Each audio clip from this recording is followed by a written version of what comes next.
Gen Zer, Chris. You got one millennial, Noey. And you got one Gen X. For that Wakanda forever. That would be me, Chaya. No matter what the topic may be, you can bet your bottom dollar that it will be up for debate. This debate, this first debate is, I think it's an age-old debate because for whatever reason, this country is already so divided on everything, on every topic, on every issue. It's so unfortunate. But for whatever reason, now, as Shauna says, the two woke crew, now they're gunning for Fat Joe. Crack. Joey Crack. Joey Crack, Fat Joe,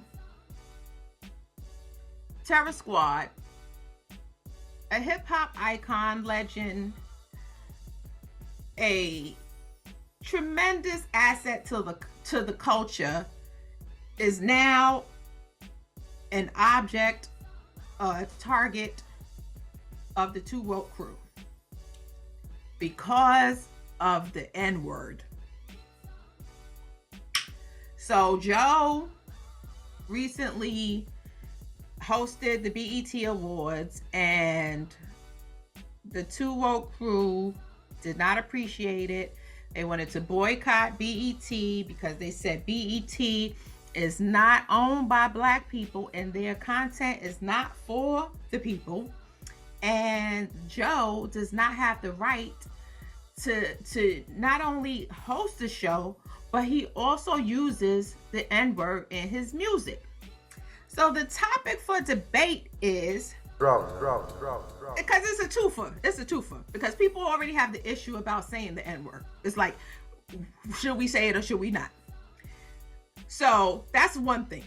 And then number two is, or should Joe, who's Puerto Rican, be able to say the N-word, who has contributed to the culture? You know, should he have the right to say and use certain colloquialisms or terminologies that we as Black people use? We'll go first. Good. I mean, honestly, if you want to get technical about it, Hispanic people, especially, you know, after the slave trade, Black, just got dropped off in a different area. If you want to get technical about it, Facts. Black. But if you want to subscribe to the paradigm of, you know, social media and cancel culture, then I mean, this seems kind of left field. When you told me about this, I was like, what?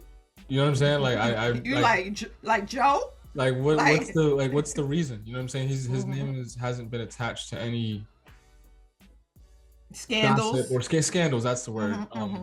Like where's this coming from? You know what I'm saying? Like, I mean, besides the issue that when he was at the Verzuz, when he was talking about Lil Mo and Vida, when he was being a little aggressive, and he was, you know, saying that he got that Ja Rule had gotten people out the crack house. You know, I don't know if we remember that. Vaguely. Yeah. But either way, it wasn't enough to warrant the outpour of "we hate Fat Joe" hosting the BET rhetoric that we received. You know what I'm saying? It seems kind of weird. Cancel BET. Yeah, it seems kind of weird. I mean, who cares? But at the same time, it's just like Fat Joe has been a part of the culture for a minute. Like, what did he like? I don't know. It just seems kind of off to me. Seems kind of weird. I have a different perspective. I feel like I think I know where it comes from because I've talked to, just in regular everyday conversation, numerous Black folks. All right. So for people who don't know, the majority of the people I speak to are Black. so, so, so let's just kind of get that out the way. But for me, more than ever, I think Black folks have just become more conscious of it. Like every culture and community has their thing, you know, like people from the LGBTQ community speak to each other a certain way. Nobody's asking like, why I can't say that, why I can't do that. You know what I'm saying? Like Black people speak to each other a certain way. Like it's just a community thing. Hispanic people speak to each other a certain way. Asians, like each culture, there's just a dynamic of communication or ebonics or whatever that exists within certain cultures and communities. And I think for Black people, there's this, I would say this growing, I don't want to say concern, but I would say more so like an education on like, yo, everybody is always trying to be a part of what we do culturally. Now, for somebody like Fat Joe, it's like, yo, he's from the Bronx, like born and raised, like he grew up around Black people and everything. You know what I'm saying? Like Black people was his life outside of maybe home. I mean, these aren't my words, these are his words. You know what I'm saying? Like everything he did, it was just like, yo, I was born and raised around Black people, you know what I'm saying? Outside of my family or whatever. So it's kind of one of those things where you're thinking about it like, and what other Black folks have said to me, it's just like, all right, he was born and raised around Black people. That's great. I was born and raised around white folks or Hispanics or whatever. I don't try to be a part of what they have within their community because I'm not a part of their community. So if they speak to each other a certain way, you know what I'm saying? If they flip their slurs or whatever it is, and you know, they have turned it into something else, I'm not trying to do that. Women be calling each other the B word all the time. I'm not asking you if I can do it. You know what I'm saying? It's just, there's just a bunch of different ways that we see communities, genders, whatever you want to call it, the way they interact with each other. But the only people who seem to always want to impose their will, well, people always want to impose on Black folks. And I think Black folks are just kind of like, yeah, we don't really care who you are. So we're not going to limit it to white people. Like, if we're going to have a problem with it, we're going to have a problem across the board. To some degree, that is fair. You know what I'm saying? It's like, it can't only be a white person problem. It can't only be this problem. It's a general, like, nah, this is for Black people. Like, this is ours. I don't care who it is. It is what it is. Like, and another thing that people have said to me, when it comes to like Hispanic culture, and I've had Hispanic people tell me this directly, like different Spanish cultures tend to look at darker Spanish people the same way people look at dark-skinned Black people. Like they have that same colorism issue within their own cultures. So Black folks, again, is just like, yeah, I don't even really rock with us.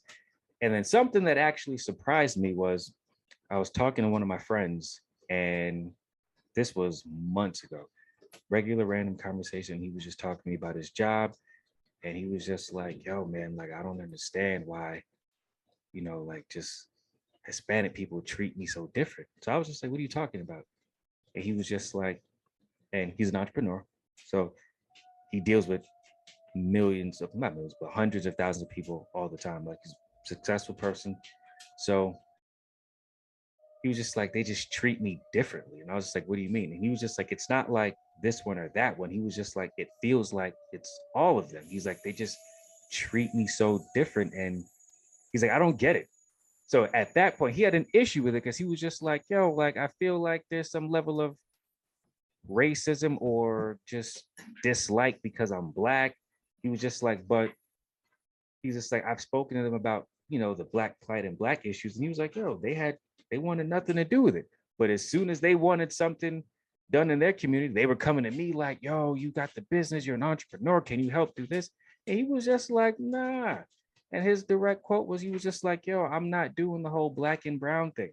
He's like the brown, he's just like, they got to fend for themselves. Because for me, they ain't never had my back. And when he said that, it just kind of hit me differently. Cause I was just like, I've seen that in corporate America though. Like seen it with my own eyes, where it was just like, y'all ain't looking out for nobody but yourselves. So it was kind of just like, wait a minute, like just the way things seem to have shifted. Because for me, it was always like, yo, we all the same, like it's all good. But I can personally say for myself, speaking of the people, there has been a shift, like a noticeable shift between, Hispanic and Black culture, where people have kind of like, where Black folks have become more like, I don't want to say in tune, because that kind of makes it seem like it's a deliberate thing, which it could be, but Black people have become more like aware of the differences between the way, I guess, they feel they are treated by Hispanics. So I think that this stems, the way they responded to Fat Joe, like this is like I think it stems from that personally, just Black people being more aware, and also just standing for what we believe in on some like, nah, son, it's not just white people, it's everybody. Like, I'm not only asking white folks to respect what we're doing, I'm asking every culture to respect what we're doing, the same way we respect what every other culture is doing or whatever. So I know that was mad long-winded, but yeah. No. I have to, I do agree with what you're saying in part, but I think it's a twofold, because on one aspect, we want to be inclusive, and because we always talk about the BIPOC community. We always talk about Black, Indigenous, people of color. Like, that's how we're grouped. We're grouped as Black, Indigenous, people of color. And when people see the minorities, they see Black, Indigenous, people of color. And when you see, like Chris said, Hispanics, Latino, you know that the only difference between them and us is what boat came from whichever country that colonized their country. But you know that they were dropped off from a country and taken from a country in Africa. And just over time, after either intermarrying, or you know what I'm saying, their hue maybe got lighter, but that's the only reason why they speak Spanish, because the boat came from a Spanish speaking country. That's it. No, I agree. That is it. However, because of colonization, and I don't want to make it a history lesson, but because of imperialism, because of that, we hate ourselves and we pit ourselves against one another. Now, your friend at work, Noey, that has that experience, that's an experience that I think all of us have had, that we have gone through situations and we look to, because I know that when I'm in a situation, or I'm in a room full of people and I see nothing but Caucasoids, I look for color. It could be Asian, South Asian, it could be Hispanic, it could be, I look for color. I look for any melanin to see if I am, you know what I'm saying? And sometimes any melanin, they looking at me like, oh, we not with you. We don't know you. We don't know you, darky. You know what I'm saying? We don't know you, darky. It's like, oh no, you Black like this. We don't know you, darky. But this is like Chris said, imperialism. But in Joe's situation, yeah, he was raised in the Bronx. Growing up in New York and having a New York, especially growing up in the projects is just a different beast. If you don't know nothing about being raised in the projects, I know about being raised in the projects. If you don't know nothing about being raised in the projects, put your hands down, put your head down, don't say nothing. The projects is a different beast. So if you don't know about the project life and living in the projects and being in the projects and communing in the projects, then you don't know Joe's life. So if all what? Okay. So if all Joe is around is Mojo and Pojo in them, And that's what he's used to, and that's his circle. Even though he's not trying to assimilate, and he's not trying to, trying to be black, that's his group. That's his, like, you birds of a feather. But like he said in the interview, he will literally, how many Puerto Ricans that will literally lay down their life for a black woman? He said, I have and I will. I have no problem. And I've done it. He will lay down his life for a black woman. He will fight to the death for a black woman. I don't know too many black men that'll do that. And I'm not saying that'll give a pass to Joe to just say that word. I'm just saying, if you're going to be about the life, prove yourself to be about the life. If you're going to be an ally, be an ally. And it's not about the word. It's about the deed. So if you're going to be an ally for the culture, if you're going to be an ally for the people, don't beat Joe down because he's saying a word. But if he's proven himself to be about the people and being a true ally indeed, a word, and y'all know how I feel about the word. A word is just a word. I'm not giving the word any power. The word has no power over me. And the word should have no power over any of us because it's a word. The word cannot change anything. It cannot pay your bills. It cannot unpay your bills. If somebody says it to you, your mother. And that's it. If you don't like it, your mother. That's it. But you saying that now you want to cancel BET because it's owned by white people, that's a different story. Joe, come on. I'm just saying, Joe was over here campaigning for Ashanti. Talk about Irv. Don't be talking about my sister like that. You running my sister's name through the mud. You're not supposed to do that to my sister. A black woman. How many? And Ja Rule wasn't doing that. No, I feel you. I think that with him, like, I don't disagree. Like, I like Fat Joe. And for me, like what I said before, like, I'm just giving what I would call, like, for people who feel that way, I would just say I'm giving that black perspective, if you will. You know what I'm saying? Just like things that I've seen, things that they've seen, and why people might be responding the way that they are. So I do understand it. When it comes to Fat Joe, I mean, he said it out his own mouth because he didn't say he was Hispanic. He didn't say he was Puerto Rican. He flat out said, he was like, yo, I'm black. Like, that's just what he said. He was like, yo, I'm black. And Puerto Rico is a mixture of black, Hispanic.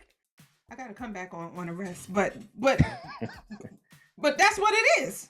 I think either way, the semantics kind of get lost in translation, but I think it's more due in part to the word that you mentioned earlier, assimilation. One being, hood doesn't have a color. White people will associate hood with being black, but hood does not have a color.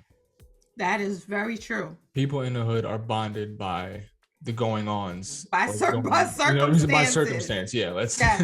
Bonded by circumstance, not race necessarily. And two, there's two sides of that coin, right? One being the cultural evolution side of it, where whatever you're around is essentially going to be what you inherit culturally, right? So if you're, for example, this happened to me, I've experienced this firsthand, where in middle school, obviously the demographic of the school is predominantly black, but there were sprinkles of white kids in the school. Now those white kids assimilated to the culture of being around predominant 95% black kids. Mm-hmm. Now if they popped off and said nigga one time, I wouldn't feel so bad about it than if I did someone from Utah. You know what I'm saying? It's different. Mm-hmm. Because there's a cultural disparity there.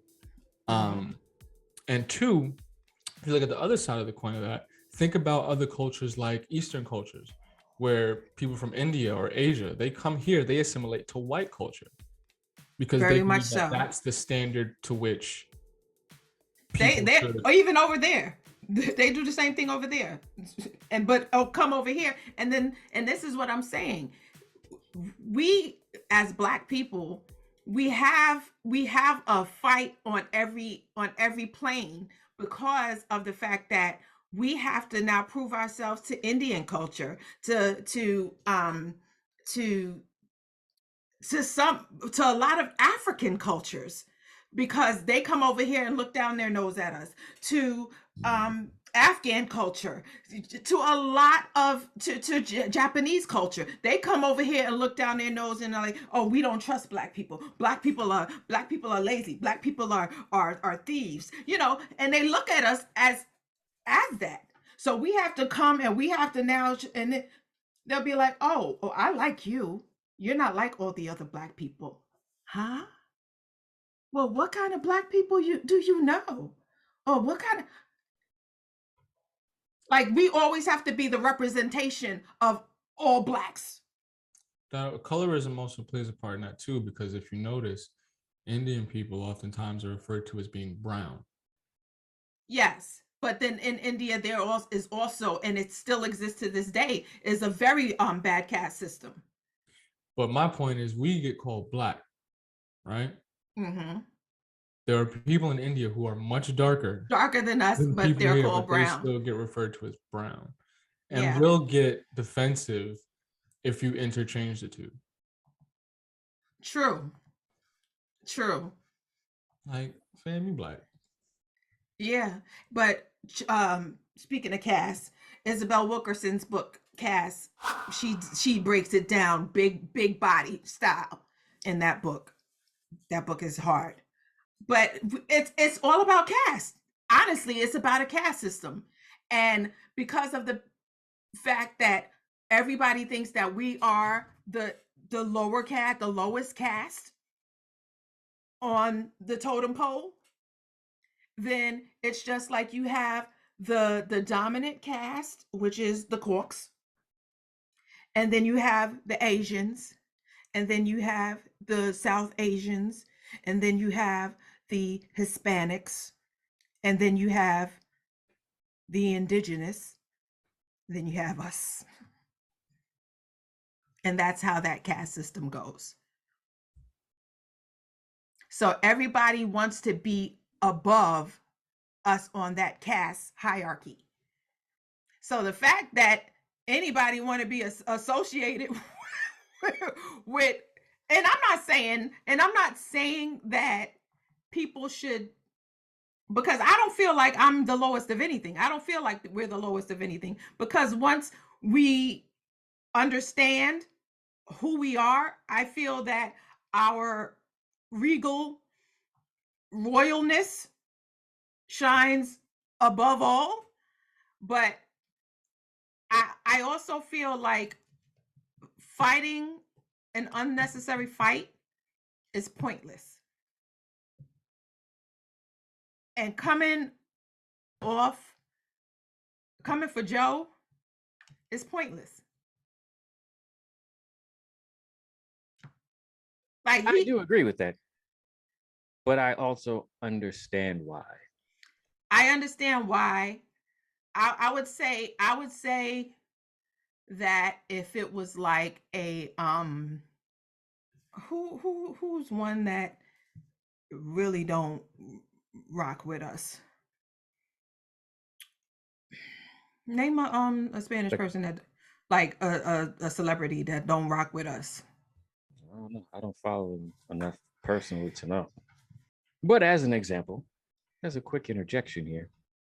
Yes. As Chris was referring to his sprinkling of white folks in his 95% Black school. Uh-huh. Yeah, nah, if they drop the N-word, it's a problem.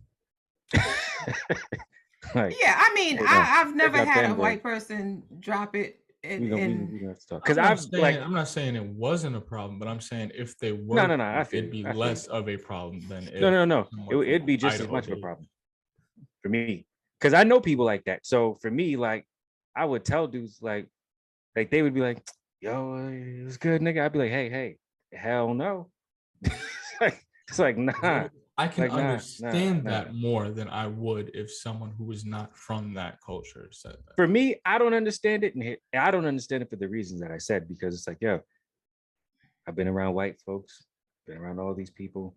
It's like, bro, I'm not speaking to you the way you speak to each other. I'm not like, for what reason do you feel the need? Granted, you're around it, but you're not necessarily a part of it, because it's more than just proximity. You know what I'm saying? It's also just it's a cultural, like there's dues that were paid with this and this that you didn't experience. Like, for me, I remember working with this one white boy, and he was complaining about, literally, like, this kid was complaining about the cops bothering him. Now, if you would have heard the things that he was saying, I was sitting there like, bro, what are you complaining about? Yo, the cops just won't let me be, bro. Like, are you listening? Like, he's literally telling me about, like, you're telling me about the laws that you're breaking, and you're upset that the cops are bothering you about it. Like, I'm sitting here looking at him like, I'm confused. I'm like, so you're telling me you're complaining that your white privilege is it's not working. whiting? So I was sitting there like, isn't whiting. So we end up having this conversation, and he's telling me, you know, like all these things. Like, he's like, yo, I'll be doing this and this. Your cops just don't leave me alone, bro. I'm like, yeah, should probably stop breaking the law. Like, they have reason to be whatever. So then I start talking to him like, you want to really talk about cops bothering people who don't need to be bothered? I was just like, cool. I'm sitting at a stop sign, 5 cars deep, not doing anything but sitting there waiting to get to the stop sign. A cop that I know drives through the intersection, sees me, does a U-turn, and pulls me over. I was like, what did I do wrong? Nothing. Give this nigga my license. Give him my registration. Give him everything. Now, it just so happened that morning I was on the way out to get, I was on the way out to go to campus to take a final. I got my new insurance card. I forgot my new insurance card on my desk in my room, but I had the old one. Same number, same everything, just a new card.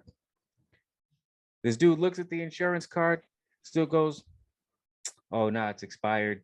I was like, nah, it's an active insurance. If you just run it, it's all the same numbers. The new card is at the house. Go ahead. They do that. This is stuff they do all the time.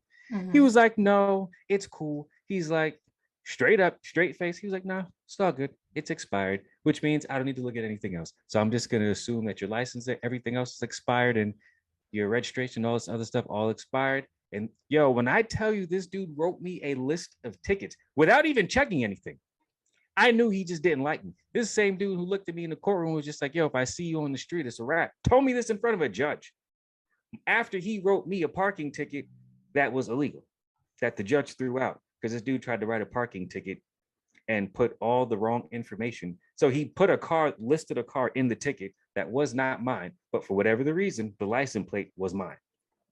But whatever. So I'm explaining this to this kid, just going through. I'm like, bro, I got pulled over because I went to a 4-way. I'm at a 4-way stop sign. I'm the only car at the stop sign in any direction. No cars, no animals, no nothing. I was like, bro, I got pulled over. He was like, why? Because they told me I didn't wait for the little critters. Mind you, by critters, they meant ducks, which there were none. They were like, oh, you know, sometimes little critters pass through here. Yo, pulled me over, had me pulled over for like an hour. So I'm explaining this to this white kid. He's looking at me like jaw dropped. Like, I was like, yo, so as you sit here and you're telling me about the laws you're breaking and you're complaining, I was like, come on, man. I'm just like, this makes no sense. Now, to Chris's point, I met this white dude, years ago. Cool dude. He's from Brooklyn, from Marlboro. Saw him, met him.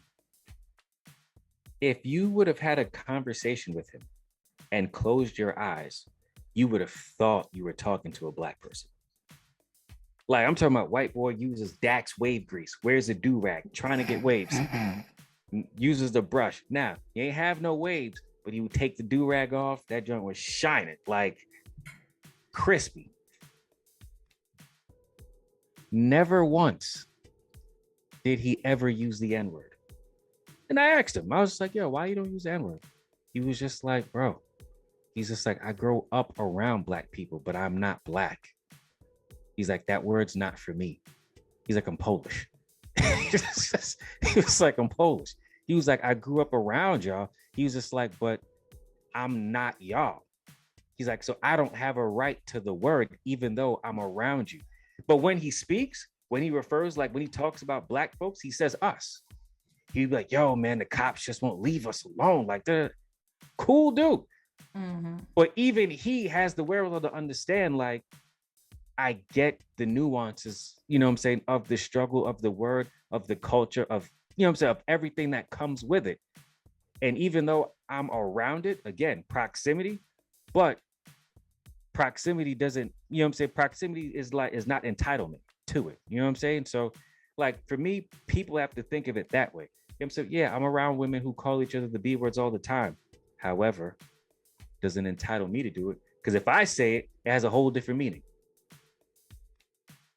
So, well, I'm glad that he understood that. So I just think of it like that. That's just the way that I view it, and I hold myself to that standard when it comes to other cultures. So I just expect the same. Now, I get why people don't, and I understand, you know what I'm saying, like how people look at it, but, you know, it is what it is. I mean, but the whole Fat Joe situation, yeah, nah. I mean, I understand it. I don't necessarily agree with it. For instance, J Balvin. Everybody knows J Balvin. He's a reggaeton artist, and I have played his music a bunch of times. But he had a song. So the name of the song is called Perra. So the Perra, which translates to dog in English, but is commonly used as a derogatory term for women in Spanish, is a suggestive song about two people lusting for each other. I'm a dog. I'm like a dog in heat, looking for a dog to hit. The music video for Perra. That's a bar. The music video for Perra, featuring Dominican rapper Tokishka, depicts her and other people of color as animals, with Balvin seen walking two black women on leashes at one point, and they're in a dog house on all fours, where they're fed fried chicken and cereal in a dog bowl. But those are like the inexcusable things where you're looking at it like, come on, bruh. Now that is something to boycott. That is something to cancel.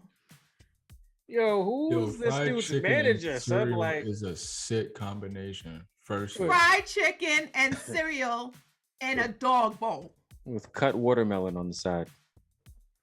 Like, and this stuff like that doesn't even make sense. This happened in 2021. This happened last year. Oh, that was post-COVID. Interesting. And, you know, of course, he came out with oh, my heart is bleeding. I'm so sorry. I've always been inclusive. Nah. See, stuff like that is difficult. And it's difficult to me because it's like, if I shoot a video depicting white folks as evil, wicked slave owners or whatever, it ain't really a mistake. Like, you know what I'm saying? You know what I'm saying? Like, you know, it's like, I didn't mean to do it. It's like, at what point it's like, okay, so the dogs are all black people, are all, you know, I'm assuming dark-skinned black women. Okay, they're eating fried chicken. Okay. Walking them on a leash. Cereal. Walking them on the leash. So you at no point were able to understand or see, like, yeah, this is probably not it. Like, when you shot the scene and you walk back to the director and he's like, playback, and you're watching it, nobody, nobody. You watching the video like, yeah, this is good. Like, stuff like that is just like, yeah, I'm not really buying it. I'm not buying it. I want to see if they make like an alternate video where instead of two black women, he's walking two white women and they eating green bean casserole and chia seeds out of a dog bowl. rice pudding Rice pudding. I want to see that. Make an alternate video. See if there's as much of a. Because it's one thing if it's like, I mean, not really, but just to kind of knock this thing down. It's one thing if it's like, okay, you got them on leashes and you're walking them. That's one thing. The fried chicken. And it's just like, okay, now they're eating out of dog bowls. They're eating fried chicken. They're in a dog house eating fried chicken and cereal out of a dog bowl. That's a sick combination. Yeah, it's just like, come on, bro. Like, you didn't see, you didn't know, really? Nah, but I mean, I feel like J Balvin is obviously need to be held accountable. But like, who's the creative director for this? Because there was way more heads on this project than. Well, they said that they deleted the video for obvious reasons. They pulled it, but the director of the video was Remy Paulus. I don't know. Yeah, Remy Paulus seems like he's tapped into what Black culture is doing right now, for sure. Yeah. Paulus. Like, Remy Paulus seems like he's got his ear to the streets. Absolutely.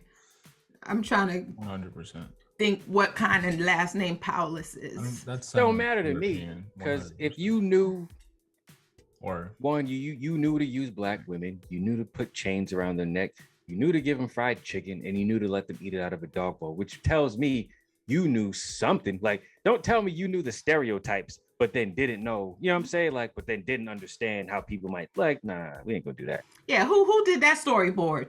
That's what I'm saying. Who did that storyboard?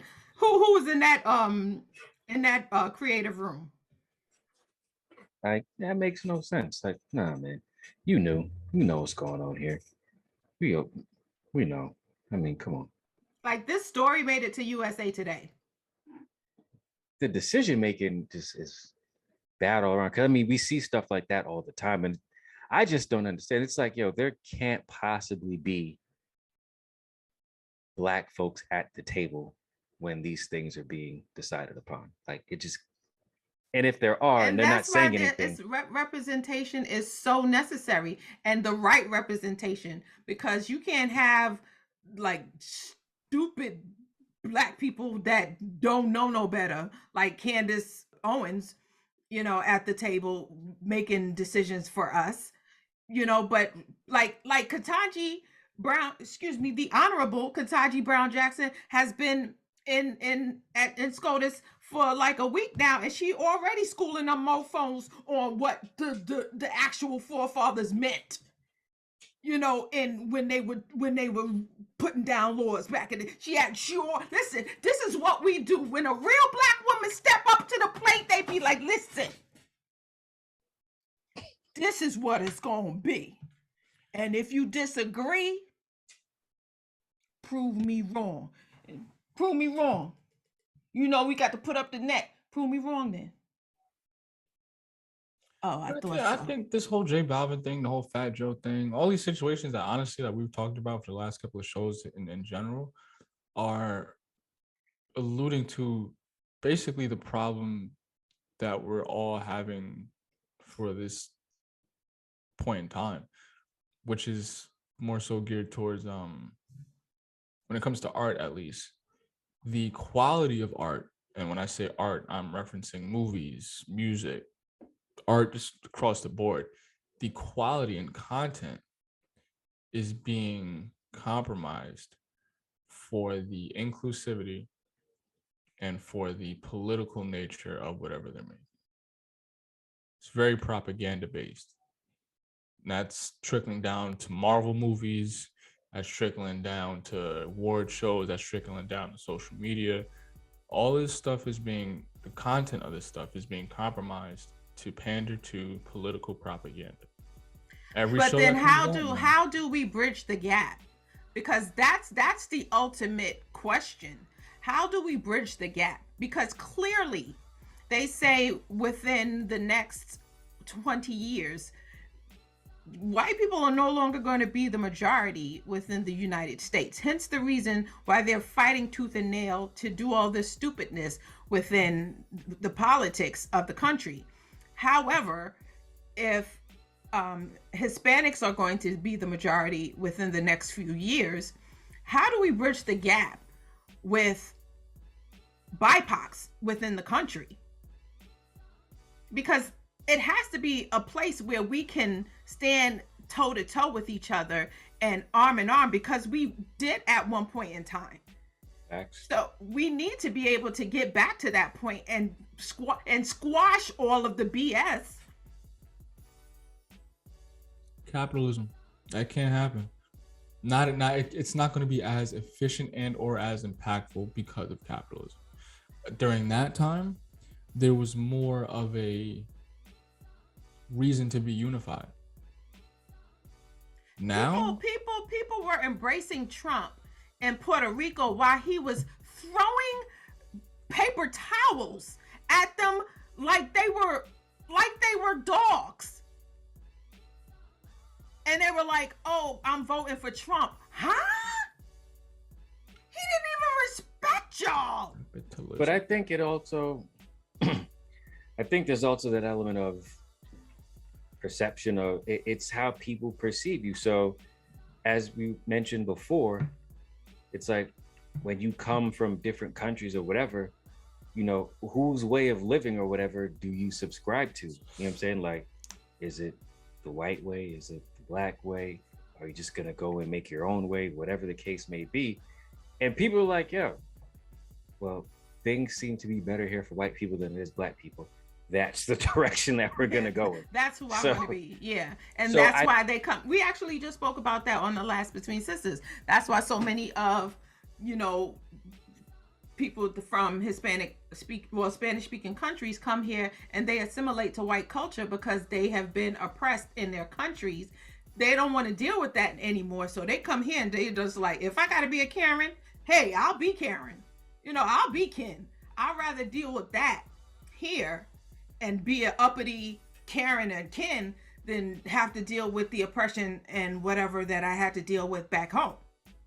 And I can understand that. But at the end of the day, they'll never see you as equal. Don't miss scenes from part 2 of this special episode from Up for Debate. So if white supremacists are the biggest threat to this country, then that means that BIPOCs need to stick together to make sure that we keep this country safe from the crazies. What happened? Because we need to keep this country safe. When Beyonce dropped a new album, to be honest. Beyonce said, "Vote now 45." Ooh, ooh, ooh, ooh. Pick a side. You said we only coming together when Beyonce drops an album? Yeah. Beyonce and Kendrick, pretty much.